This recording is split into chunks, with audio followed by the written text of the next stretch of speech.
ফের বিতর্কিত মন্তব্য করে বসলেন যুবরাজ সিং এর বাবা যোগরাজ সিং। দেশের এই প্রাক্তন ক্রিকেটার বলেছেন, যদি সুযোগ পাই তাহলে 1 বছরের মধ্যে পাকিস্তান দলকে তৈরি করে দেব। চ্যাম্পিয়ন্স ট্রফিতে নিউজিল্যান্ড ও ভারত ম্যাচে হেরে টুর্নামেন্ট থেকে বিদায় নিয়েছে পাকিস্তান, আর সেমিফাইনালে চলে গিয়েছে ভারত ও নিউজিল্যান্ড। পাকিস্তানই প্রথম আয়োজক দেশ যারা চ্যাম্পিয়ন্স ট্রফির গ্রুপ পর্ব থেকেই বিদায় নিয়েছে। বিশেষ করে ভারতের কাছে হার মেনে নিতে পারছে না সেদেশের ক্রিকেট প্রেমীরা। প্রাক্তন ক্রিকেটাররা সমালোচনার সোচ্চার। এই পরিস্থিতিতে ভারতের প্রাক্তন ক্রিকেটার যোগরাজ সিং ফাটিয়েছেন বোমা। তার দাবি, পিসিবি তাকে কোচের দায়িত্ব দিলে 1 বছরের মধ্যে পাকিস্তান দলকে তৈরি করে দেবেন তিনি। ওয়াসিম আকরামকে খোঁচা মেরে যোগরাজ সিং বলেন, ওয়াসিম জি, আপনি কি করেছেন?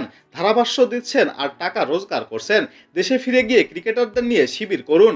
আপনি না পারলে আমি যাব। আমি সুযোগ পেলে পাকিস্তান গিয়ে 1 বছরের মধ্যে দল তৈরি করে দেব, যে দল বিশ্বকাপ জিতে যাবে। প্রসঙ্গত, যোগরাজের নিজস্ব একাডেমি রয়েছে।